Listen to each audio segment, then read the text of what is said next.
Hey there, guys. Unfortunately, my first half cut me off at 30 minutes. So here is part B of a tutorial for a needleworker's journal, I guess I'm calling it. Today's Saturday, April 3rd, 2021, day before Easter. And I had left off where I had just ironed my my book together, fused the stabilizer to the fabric, and so after I got done ironing it, the next step is to come back to the sewing machine where I'm kind of set up. I did view my first video and realized that at the sewing machine you really couldn't see me sewing, but at least I was telling you what I was doing. I think you'll be able to figure it out from my verbal instructions. It really was just 3 straight seams, so nothing too exciting. So for this part, what we're going to do is we're going to go around the edges, and I'm going to do a 1/4 inch seam around all 4 edges. Basically, it kind of gives the book a little bit of a finished look, and also kind of seals in the edges there so things won't come out of place or anything like that. I like how it looks. Certainly, if you wanted to do a fancy stitch on your machine, you could. I've never really tried it. I do have fancier stitches on this machine, but I think I'm going to just stick with the regular. You could do a double seam. I'm sure there's lots of sewists and quilters out there who would be able to probably jazz it up and really make it cool. You could probably do a different color thread. I'm kind of using what I call like a linen colored thread. You can kind of see it there. So you probably could do funky colors and all sorts of things to make it fun. But for this basic tutorial, I'm just going to do a straight old 1 stitch all the way around, 1/4 inch seam allowance. And we'll see how we go. I have to say this stabilizer is pretty thick. So again, being just a novice, I did buy some heavy duty needles at the store. I'm hoping, I just put a new one in, so I'm kind of hoping it holds out and does a good job.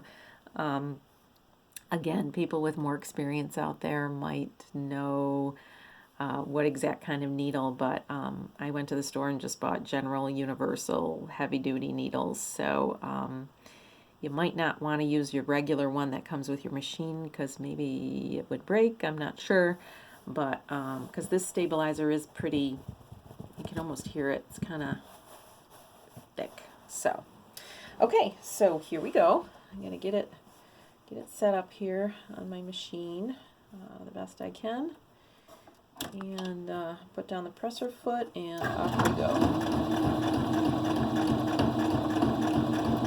You do kind of at first almost have to push it through a little bit just to get it started, again just because it's kind of a heavier material.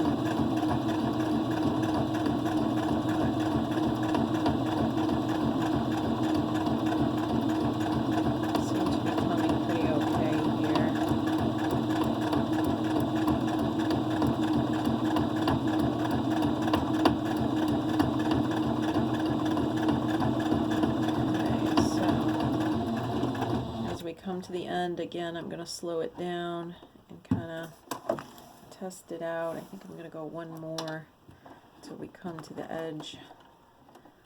Keep your needle down, pick up your press foot, rotate, line yourself up again, and this looks pretty good. So, and that didn't come out too bad. Unfortunately, it does have a little bit of a ripple there. I don't know why it did that, but we're going to just keep going.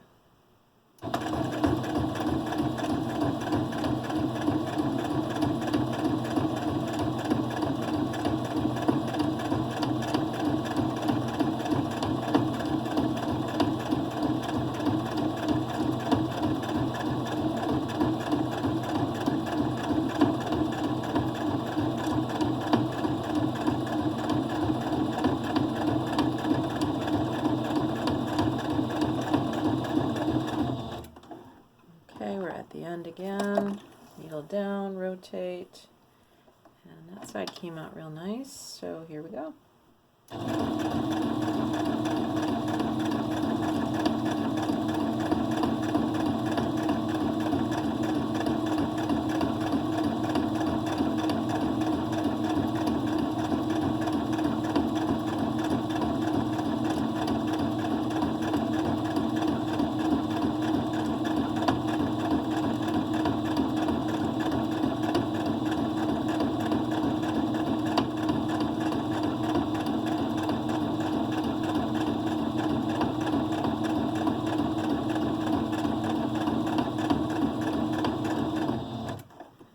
Okay, we're at the corner again, and we are going to see, I'm going to go one more, and whoop, needle down, let's rotate, and this will be the last side. Here we go.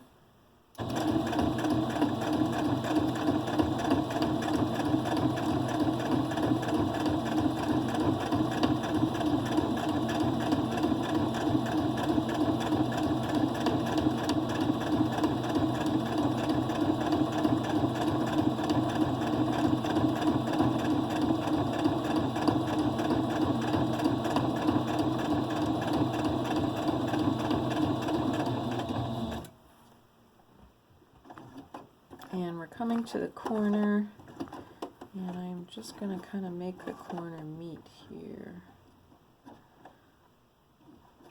There we go. Okay, and off we go. Okay, kids, so, oops, we got threads hanging everywhere. Not bad. That's not too bad, guys. I don't know if I can get it close enough. Yeah, you can kind of see it.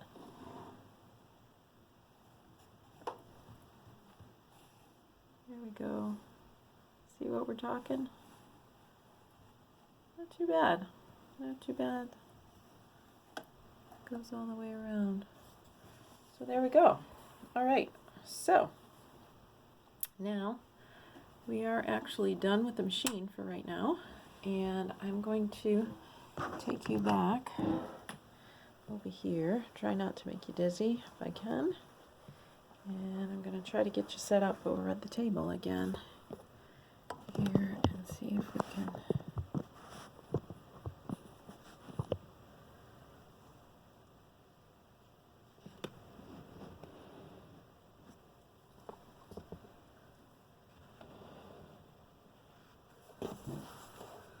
Okay, there we go. Not too bad. Okay, so, still got threads here. Alright, so we have our book, and what we are going to do is, well, there is a little ripple here. Not sure where it is. What I might do, if you guys don't mind, I might re-plug in my iron. It feels like the fabric is loosened here a little bit for some reason, and I'm just going to see if I re-plug in my iron, if I can seal it, if you guys don't mind if I do that quick. Hang on one second, I just got to plug this in. Okay, there we go. It'll only take a minute to heat up. But what we're going to be doing next is we're going to be putting some holes down the center. There's going to be 2 holes on this side and a hole in the middle. Now, I have to be honest with you. You can see that these holes have grommets in them. And when I used to make these books, I used to use grommets. And I have to say, I have not had great success with them. Some of them would get loose and come out, and when you'd bend the book, they wouldn't line up very well. I don't know if I'm convinced that I really like the grommets. Maybe somebody knows a better way to do them. But I think for this book, I'm going to not use the grommets, but of course, if you want to, you can. I did fail to mention at the beginning that one of the items that I do use for punching the holes is something called a CropaDile. And this is something that not only punches the holes, but also can put in the grommets. But I don't know, I've never had great success with the grommet deal, but it works really well for punching the holes through this fabric. Now, I'm sure if you didn't have one of these, if you had a clean nail and maybe a piece of board, and you marked where you want your hole, and you took your nail and just went like that with the hammer, it probably would go through this fabric as long as the nail had a little bit of a sharpness to the edge. I'm sure you could do it that way without buying a CropaDile, or maybe other people have other ideas. I'm not sure a regular hole punch would go through this because it's kind of thick, but I'm sure, just as I said, kind of a thicker nail and a hammer probably would do it without investing in one of these. I bought this at, I think it was Hobby Lobby with the 40% coupon many years ago. I don't remember when. So, sorry I failed to mention that. But what we're going to do is we're going to try our best to get into the middle of this, where the middle of the book will be. And we're going to put 2 holes here, 2 holes here, and 1 hole right here. Okay, so I'm going to proceed with doing some measuring. And I have this book at just a hair over 11.5 inches. So I think I'm going to mark this here on the side, and I'm going to put the hole kind of on the inner area to the seam. I'm not going to cut into the seam. I'm just going to put it right next to the seam on the inner side. And so, what did I say? Just over 11.5. So that would be about 5 3/4, maybe a hair over that. And this is kind of dark fabric, but I'm going to use kind of this black marker and see if I can see that. I guess you can kind of see it right here. See that little dot? I know it's little, but and then I'm just gonna put one just right next to it. And that way it gives me some guidance when it's on this CropaDile thing. And then I'm going to flip this around, do the same thing on this side. We're going to do our first little dot, and then I'm going to try to do the second dot. Not too far away from it. And then we're going to line up our dots, and let's see, I got 8.5, so that'd be 4 1/4. Should be the middle. That's a half. There's a quarter. Should be right about there. There we go. Okay, so we got it dotted up. So again, 2 on each side, 1 in the middle. And let me just see if this little ripple, if I could possibly iron it down. I don't know if it's going to iron down or not. I'm going to try. I don't know why it got a little rippled there, but I think that helped a little bit, actually.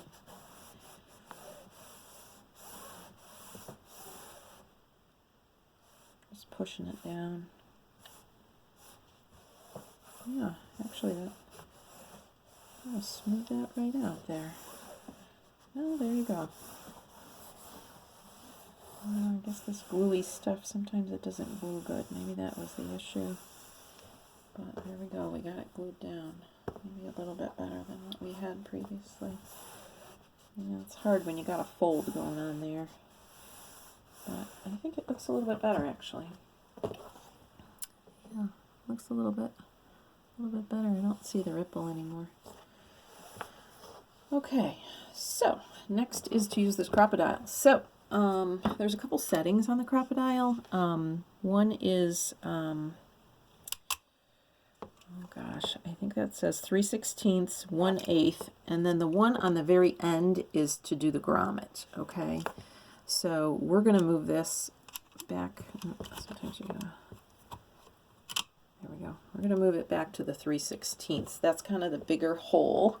I don't know if you can kind of see down in here. It's got a little fabric in there.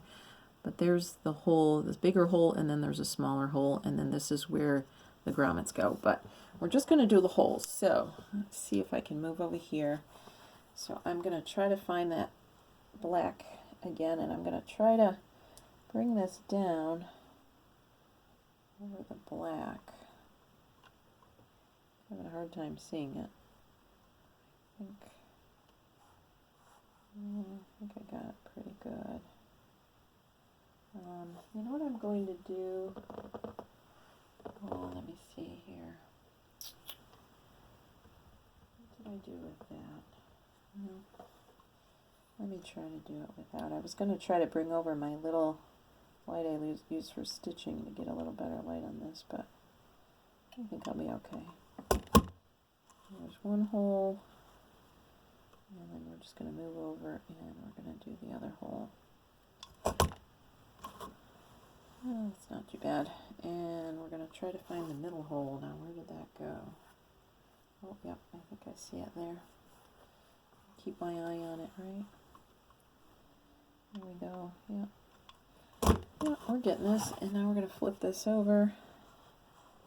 Yeah, this one I can see much better on this side. Oops, got lined up.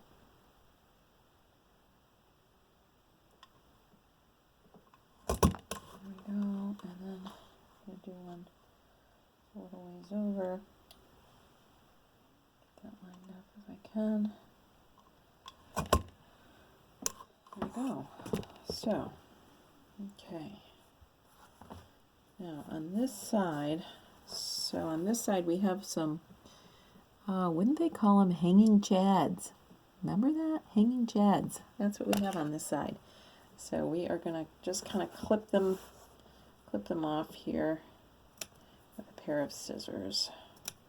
And this one, and then over on this side there's a couple hanging chads here. And this one, and this one. Let's see if we can get all that fabric. There we go. Can you see the holes? There's a couple holes there, a hole in the middle, a couple holes on the bottom. I guess I'm not perfect at lining them up, but it's not going to make that much of a difference, guys. Okay. So now I would look at the book and I would decide which side I think is nicer, and you pick that as your outer side. And I think I'm going to choose the crisper side. The holes are crisper on this side, and this side had the hanging chad, so we'll make that the inside.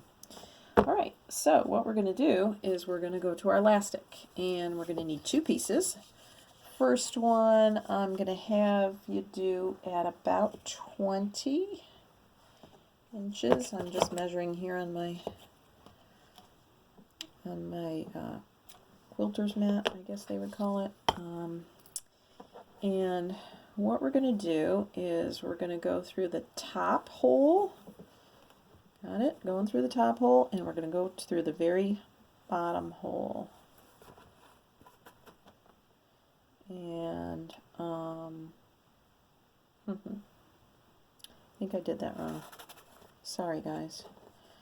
We are going to go through the top and bottom hole, but we're going to do it from the inside.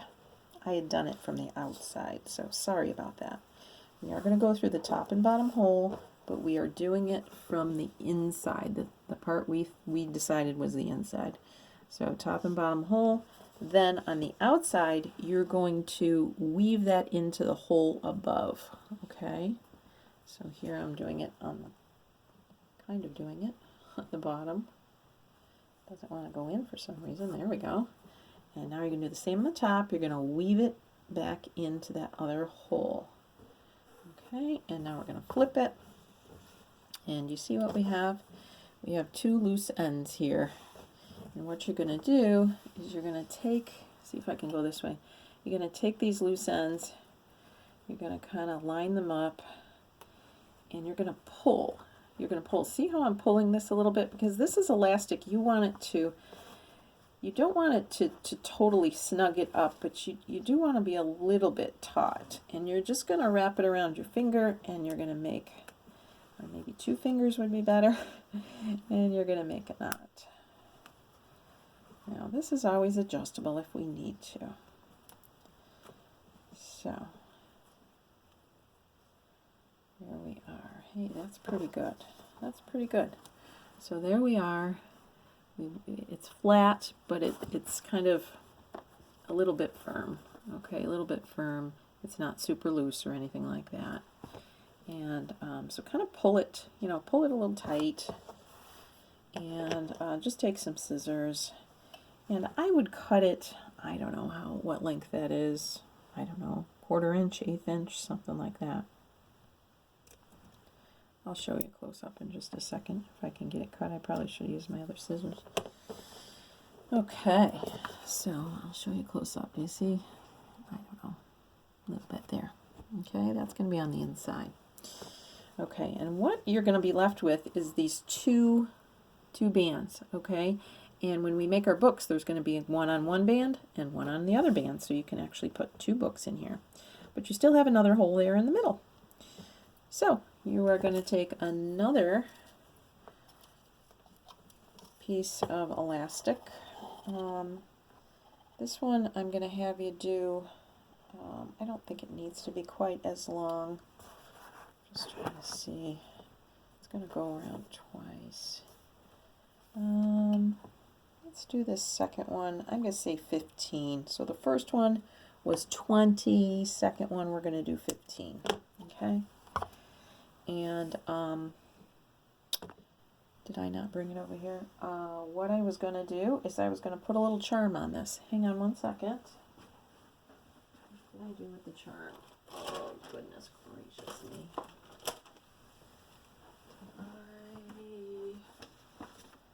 Oh, goodness, guys. What did I do with the charm? Did I put it back in the drawer? Maybe I did. Yeah, I did.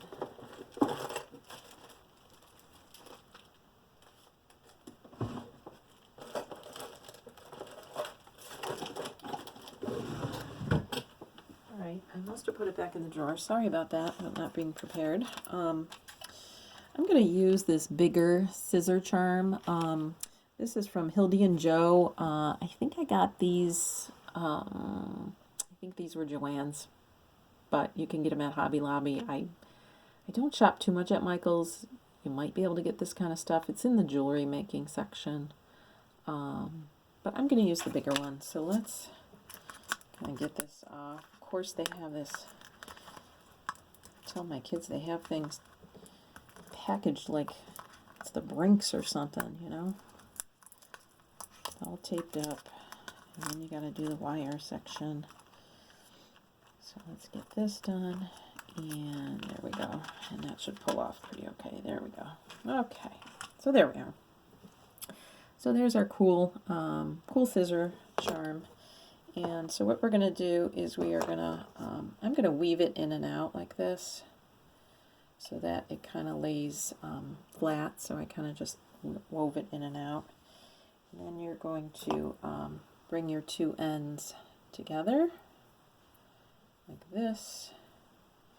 And from the outside, you're going to put it through the center hole to the, oops, that didn't want to go very well. Try again, from the outside to the inside.